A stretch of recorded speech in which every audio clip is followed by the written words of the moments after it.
For Media Tech Social, I'm Raj Katecha, and we're here with Stefan Weitz from Microsoft. How are you doing, Stefan? Nice to meet you. Thanks so much. Great to meet you. So, Microsoft's here. Obviously, you have a very big presence. You've got a great, kind of exciting, electrifying stand here. You've got a lot to offer. As one of the comms guys on the team here, how do you figure out what to tell this kind of really active community at Dublin Web Summit 2013? I think the main point, frankly, is that you probably already use Microsoft or have the ability to use Microsoft products, even if you're really wed into the Google ecosystem or the Apple ecosystem. So much of when I go talk to people and they say, I'd love to use SkyDrive, I'd love to use Outlook.com, but I also love Gmail, or I love Yahoo Mail.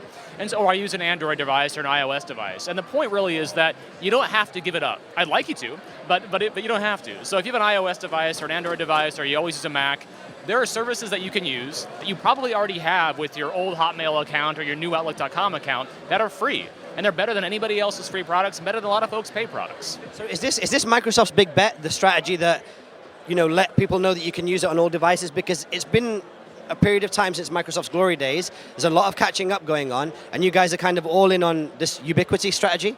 Well, it's a combination of, we want you to buy our own devices, because we have the most amazing devices. The Surface is here, of course, everything else, the new phones, the Nokia phones we have. So the devices are amazing, and honestly, these things work really, really well together on the devices. But if you're someone else's ecosystem, if you've spent the last 5 years customizing your Google profile and you're loath to give it up, we have, as part of our devices and services strategy, services that'll work across all these devices. So yeah, it's about being helpful wherever you are, on whatever device you're on, and giving you the right context to get stuff done or just have a good time. That's why we have 3 kind of pods here. We have the working pod, the on-the-go pod, and the with friends pod that show you all the different things you can do with any device you have in any of these scenarios that you find yourself every single day. So let's assume now that we get quite a few people coming to this event and kind of buying in and using these services across all devices. What does that mean then for the roadmap of some of your super key products like Bing and the Windows platform?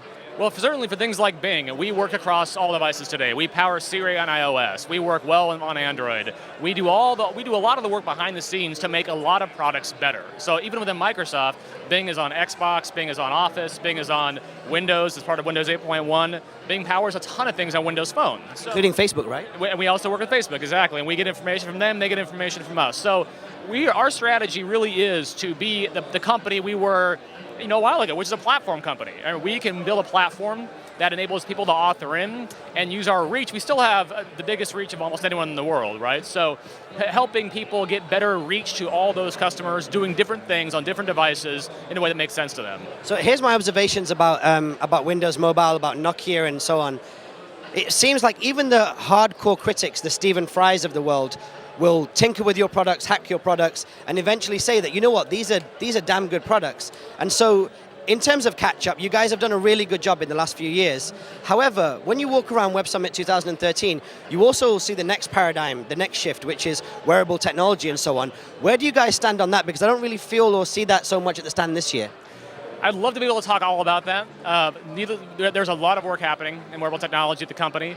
But again, we have to look at how our services can play across all those different scenarios. So you will see a lot from us in this notion of wearables. Nothing here to show, unfortunately, at Web Summit. But you're right. The challenge with wearables, and I have them all. I've got 6 different wearable watches, and I've got Google Glass, and I've got everything, right? And no one's quite cracked the code yet on a really functional device. The Glass is interesting, the battery life's terrible, very disruptive.